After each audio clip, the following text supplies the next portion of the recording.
Sylvia and her mother had their lives changed forever when they stopped for gas at a Sunoco in East Fishkill. We search for signs and prophecies of the great changes that are waiting for us, but most often they come suddenly, in mundane places while we do mundane things. A heart attack while watching Netflix, a phone call about the pregnancy while you're deciding on which brand of granola to buy at the supermarket, a sudden act of violence when you've stopped for gas.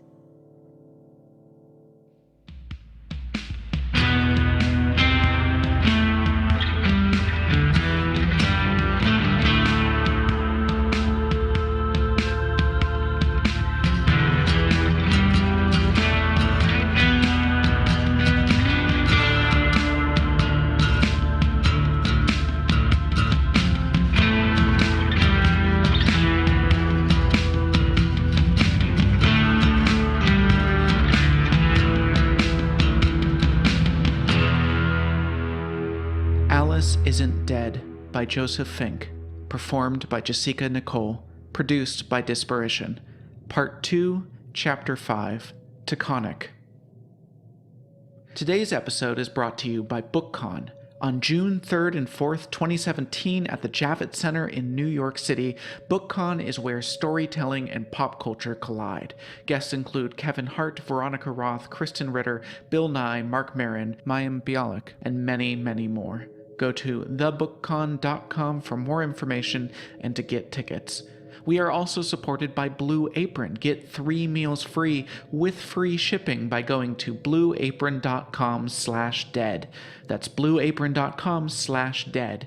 We now have Bay and Creek shirts and Thistle hats in our store, AliceIsn'tDead.com. Choose your side wisely. And of course, stay tuned after our show, when I will tell you a knock-knock joke. Sylvia's mother was also named Sylvia. Folks don't think twice if a man names his son after himself, or even if all the men in the family have the same name for generations. But a woman names her daughter after herself and everyone gets so confused, Sylvia said. When she was little, she didn't think anything at all about having the same name as her mother. Later, she realized it was weird, and she didn't like being weird, and it made her defensive about it, and she didn't like to tell people her name. When she hit her teenage years, she blamed her mom and refused to go by Sylvia. I asked her what name she went by. Skip, she said. Seriously? I asked her. Seriously, Skip, she said. Don't be an asshole. She was right. I apologized. Do you want me to call you Skip? No, she said quietly. Ever since my mom have gone back to Sylvia. I don't hold it against her anymore. I get it. I get her so much more now that she's gone. I wish I could tell her that. I let her fold under my arm. It's been a long time since I was called upon to comfort anyone.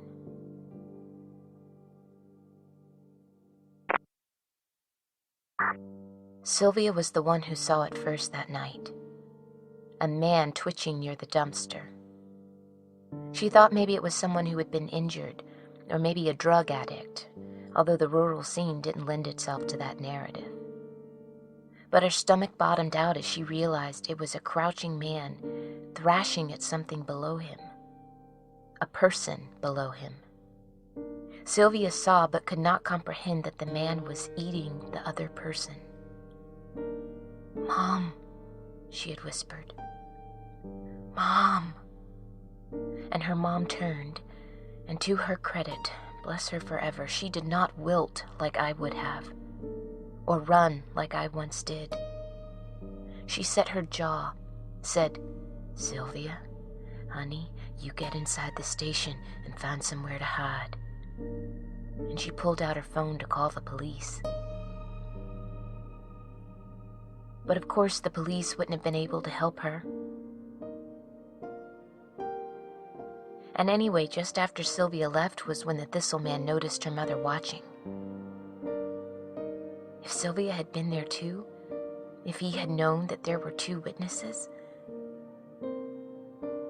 But We only knew about one witness, one person who needed to be dealt with. It wasn't just the Thistle Man, she said. There was a second person there. She walked around the Sunico, putting on a show of careful investigation, but I could see her hands shaking as she clenched them tight at her sides. This place, for her, was a wound. We're not going to find anything here, she said. No, I said. It's been years, she said. There wouldn't be any physical evidence left. No. But this is what it is, Keisha. I remember a second person. The Thistle Man had help. She stared for a long time at the last place she had seen her mother alive. I need to know what really happened. I know, I said. She nodded. Okay, let's go. The Taconic Parkway is beautiful, a road that meanders. It feels like taking a walk in the woods. But taking a walk in the woods is something you want to do slowly, on foot, not speeding in a car. It is a dangerous road. No streetlights, sharp turns, long periods with no shoulder, just a rock face on one side and a thin barrier on the other side. If life is in many ways a balancing act between beauty and danger, then the Taconic is paved right down the middle.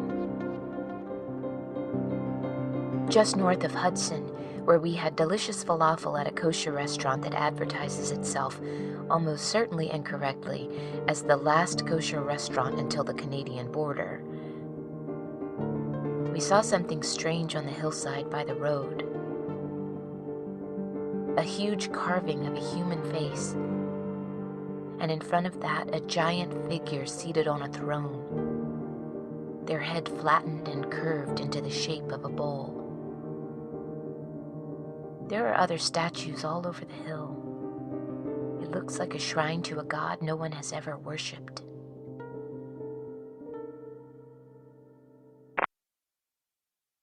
Sylvia came back out when her mother started shouting. The lights had conveniently dimmed on that side of the station. There was no sound of police coming, of anyone coming, of any help at all. You wanted to see, the Thistle Man said, in a voice that oozed out of his throat. He dragged one leg forward, the rest of his body leaning backward. Now you will see. Sylvia stepped toward them, but her mother caught her eye, and her mother put up one hand. You stay away. You hide. And I did, I guess, she said. I don't remember what next. It's all sorrow and blood. But I do remember a couple hours later, huddled up in the brush on the other side of the Taconic, hiding. I remember footsteps in the leaves nearby. I guess the Thistle Man was looking for me, but he never found me. Still hasn't. There was one more piece to this story, and it's the piece we're trying to understand now. There was someone else there with the Thistle Man. Sylvia remembered a person wearing a hoodie, standing next to her mother, right at the end. In the darkness, Sylvia couldn't pick out any more details. Just the Thistle Man and the figure in the hoodie, small, faceless, with their arms out toward her mother. Someone helped the Thistle Man kill my mother, and I want to know who, she said.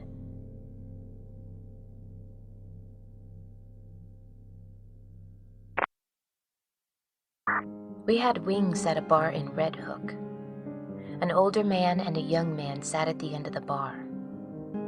I lived through Nixon, you know, the older man said. He shook his head. I lived through Nixon, and I never lived through anything as scary as this.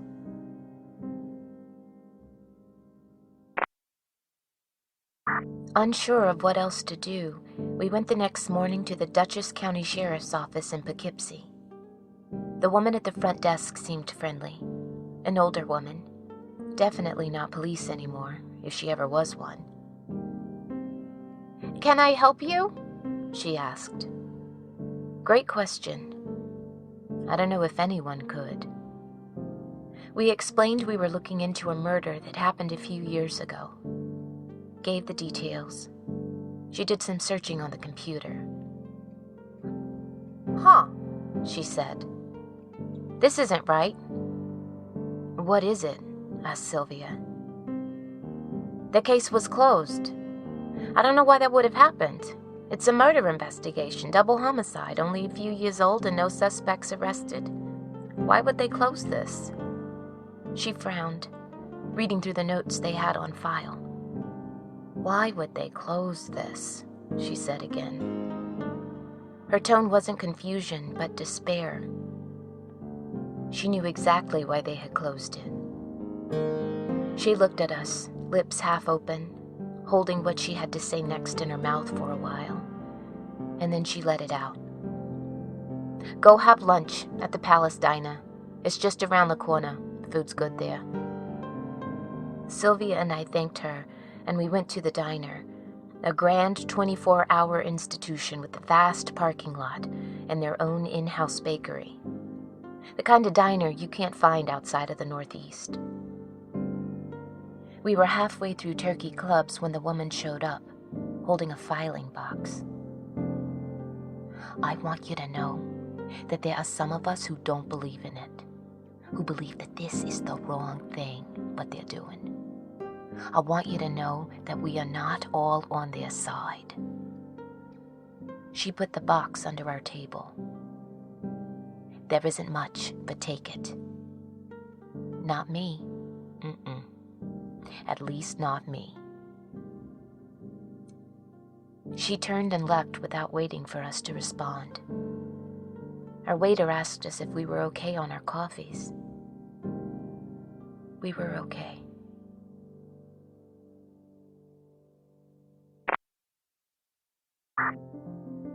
There are a few stray vineyards in the Hudson Valley among the apple orchards. There is here, as there are in many places not notable for their wines, a serious effort to create a wine industry. The best New York wine I've ever had was maybe okay. But then, as the climate changes, who knows? Certainly the areas famous for wine will lose their climate, and so one of these places we laugh about will become the new Bordeaux. Or everyone will be too busy being refugees from our drowned cities to worry about wine.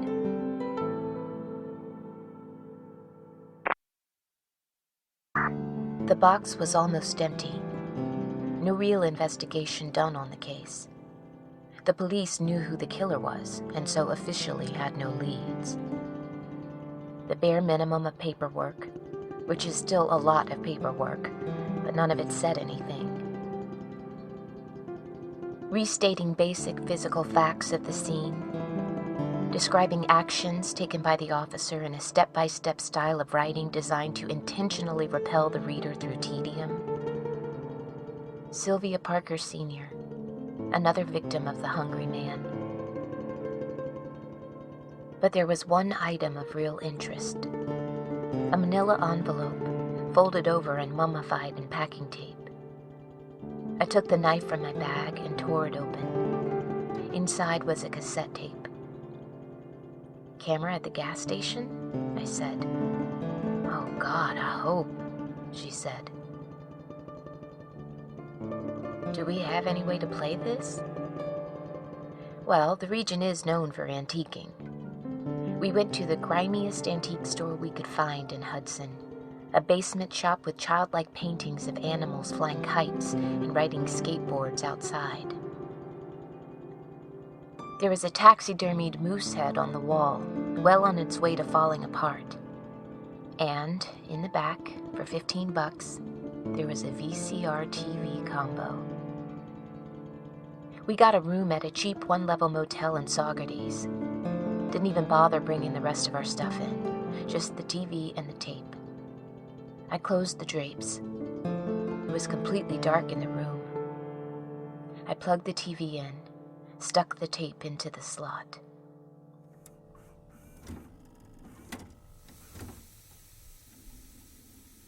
Warped colors and digital static. Maybe all this for nothing. The tape decayed or broken. But then it resolved into a wide shot of the side of a gas station. There was Sylvia's mother against the wall, and the Thistleman stepping toward her. Not the same Thistleman that had followed me last year. A different one, just as misshapen and toothy. And there was Sylvia, coming out of the door, seeing what was about to happen, screaming. The Thistleman seeing the younger Sylvia breaking into a drooping, melted smile. "That's not what happened," Sylvia said. "I hid. She gestured for me to run. He never saw me." On the tape, the Thistleman turned back to Sylvia's mother. He didn't walk so much as fall into her, his hand on her throat. And there was, yes, a person in a hoodie. I didn't see them emerge from anywhere. Just nothing, and then a person in the shadows, like they had always been there and I had only now noticed them. The person rushed forward toward Sylvia's mother. In the tape, Sylvia made a sobbing scream that we couldn't hear because there was no sound. She too ran for her mother. Before anything else could happen, the Thistleman tore Sylvia Parker Sr.'s throat out. I don't know how else to say it. He took it, like someone might take a box of cereal off of a shelf. He moved his hand back, and there was something wet in it, and Sylvia's mother had a gaping wound where her throat had been. Now Sylvia was screaming again, not in the tape, but in the room next to me. I held her tightly, and she screamed into my shoulder. The person in the hoodie reached the pair and put their arms around Sylvia's mother. They seemed to be easing her to the ground. The dying woman stared deep into the, to us, invisible face of the person, as though she had just seen something even more astonishing than her own death, and then she was gone. The Thistleman tossed what he had taken from the woman onto the ground, and then just as casually picked up Sylvia as her run brought her in reach. He held her aloft like a parent looking at a baby. He was laughing, his jaw wobbling wider and wider. And the person in the hoodie got up from their crouch, reached over, and took hold of the Thistleman's head. They yanked backwards, and their strength must have been incredible because the Thistleman flew like he weighed nothing.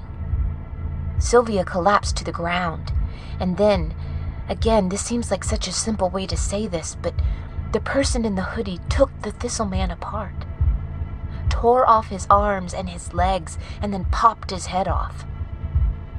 It was very quick. Sylvia was lying unconscious on the ground. The person in the hoodie picked her up and carried her out of frame, and the footage went to black.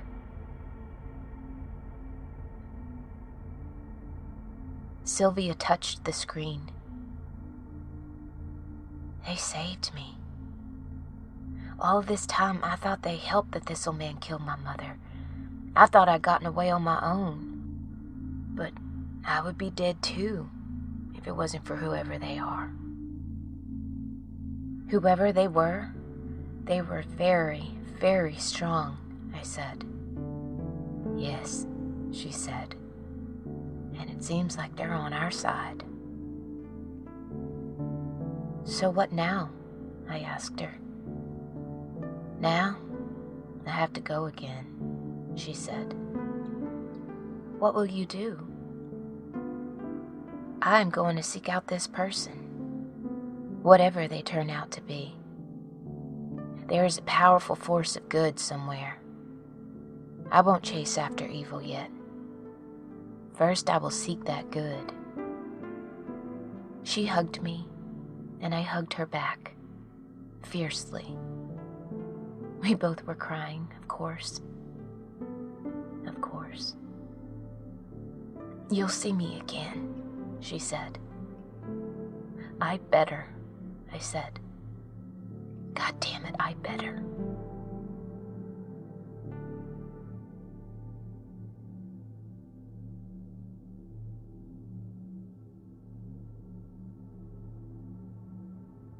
A big thank you to BookCon, the event where storytelling and pop culture collide. Taking place at the Javits Center in New York City on June 3rd and 4th, BookCon is an immersive experience that invites you to interact with the authors, publishers, celebrities, and content creators that influence everything we read, hear, and see. It features autograph sessions, special screenings, literary quiz shows, and so much more, including a panel with me, Joseph Fink, along with my Night Vale co-writer Jeffrey Craner, and the cast of Welcome to Night Vale. BookCon is the ultimate celebration of books, where your favorite stories come to life. Go to thebookcon.com for tickets. That's thebookcon.com. And thank you to Blue Apron. Here's something I had for dinner recently: Korean-style chicken. The chicken was spicy and sweet and paired perfectly with the roasted cabbage and potatoes and the pickled enoki mushrooms. But more amazingly, I made it myself from fresh ingredients in my own kitchen and for less than $10. And I never even had to make a shopping list. Blue Apron sent me a box of fresh ingredients from their community of artisanal suppliers, family-run farms, fisheries, and ranchers, and gave me easy instructions to turn that into dinner. I really want you to see how simple and fun this is, and you can do that for free. Just go to blueapron.com/dead to get your first 3 meals free with free shipping, food right to your door. That's blueapron.com/dead. Check out AliceIsn'tDead.com, where you can now get brand new Bay and Creek Company shirts and Thistle yellow trucker hats. Choose sides because things are coming to a head. That was not a pun about hats. And of course, for info about the second Alice Isn't Dead live show we're ever going to do, coming soon in Seattle, check out podcon.com. And now, a knock-knock joke. Knock knock. Who's there? Who's there? I asked first. I have just as much of a right to know. You knocked on my door. There is no door. I just said the words knock knock. If there is no door, then what do you want me to do? Tell me who you are. Sure, but first tell me who you are. Who's there? Who's there? Who's there? Who's there? This is getting us nowhere. This is getting us nowhere who? This has been a production of Night Vale Presents. Find out more about us and our shows at nightValePresents.com.